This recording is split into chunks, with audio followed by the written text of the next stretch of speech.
Oh boy, the good dinosaur. For the longest time, I never was upon those people who liked this movie. I just thought it was kinda average. But I would be lying if I said that I wasn't curious going into this rewatch.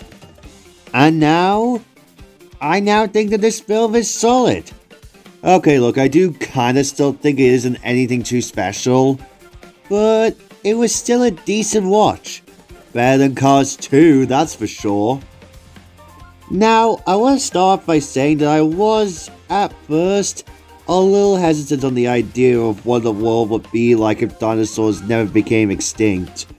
But now after this rewatch, I find it actually kinda neat. Just seeing how an alternate universe and seeing how dinosaurs still ruled the earth is a neat concept.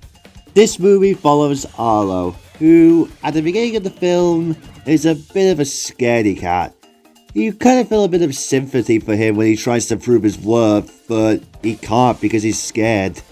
But then once Arlo's father dies and he gets swept away due to Spot, over the course of the film, he tries to prove his worth by overcoming his fears and trying to be one brave dino. And he meets a slew of faces along the way, including Thunderclap and his gang, and even a big dino named Butch and his two recruits, Nash and Ramsey. Speaking of Spot, he is just a cute little bean. I love how he's one of the few human characters in this film, albeit a cave boy and all. And we find out later in the film that his parents had died, probably in a similar vein to how Spot's father died, but we don't really see it. Spot and Arlo's dynamic in this film is fun to see. At first, Arlo is annoyed with Spot because he let him get away due to him suffocating and wants to eat him up. But once Spot gives Arlo some food, the two befriend each other and grow a fun bond together. Thunderclap and his gang are pretty neat villains. But is it just me, or does Thunderclap's voice sound awfully similar to Syndrome's voice? I don't know. Tell me in the comments if you feel the same. The story is solid, though it kinda drags in some parts of the film. Though there are some certain scenes in the film that I love, particularly once it reaches the over halfway mark of the movie. The whole sequence with the falls and the dinos trying to scare off them velociraptors, I just butchered that, is a really neat sequence. And I'll admit, the scene where Arlo and Spot say goodbye to each other is a very sweet scene. And that moment when Arlo makes his mark is very satisfying, knowing how much he grew as a character over the course of the film, especially during the climax when he tries to save Spot from that rushing dirty water. I think the film really shines during the second half. The first half is fine, but aside from a few scenes, like I said, it does drag. But that could just be me who hasn't really watched the film all that much. Now for the animation. Well, admittedly, this is some really beautiful stuff.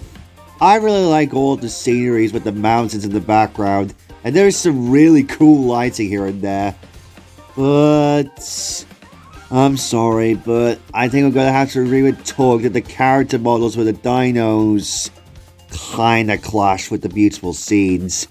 They're fine, but I feel like this is the type of animation that would fit for classic Pixar standards, not modern Pixar standards. But I will say this, it's definitely not as bad as how it's handled in a certain Pixar film that we'll get to in a few days. But at least the music is still great. One of the few films to not have Randy Newman or Thomas Newman or even Michael Giacchino do the score for it. Instead, Michael and Jeff Dahmer composed the score. And I think this may be the only film where they are the composers. And they do a great job here. But perhaps the most fascinating part of this film, production-wise, was what was planned before the director change. Interestingly, 3 characters were planned to be in the movie as a part of Arlo's family. Those were Forrest, Cliff, and Ivy. Not much is known about them, but it's assumed that they were caught just to have the three kids of the family in the final film. The name Ivy would end up being used for the monster truck with the same name in Cars on the Road, whereas Forrest and Cliff never saw the light of day again. And I was genuinely surprised to hear John Lithgow, of all people, was originally gonna voice Arlo's father. Yeah, the voice of Lord Farquaad was originally the voice of Arlo's father. It is a crime that he was asked for the final film, because who knows what voice he would have provided for Arlo's father. So, yeah, that was The Good Dinosaur. All in all, while I still don't think it's anything too special, it's still decent. Though, probably towards the bottom of the barrel in terms of my ranking. It's still good, and it was a little better than I thought coming out to it on this rewatch, but I expected a bit more from this film. No offense to anyone who considers this one of the greats or anything, but given that I've not really seen this film all that much, it's just not my thing. Still good, but could have been better.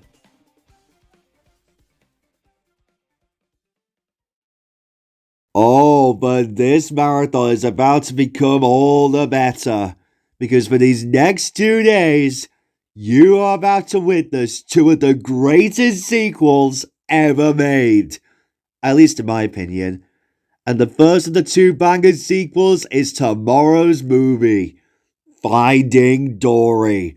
I cannot contain my excitement going into this film again, but I'm gonna try to not get too excited going into this rewatch. But you know me what happens when it gets to an all-time high. But tune in tomorrow and the day after, because we're about to have the time of our lives.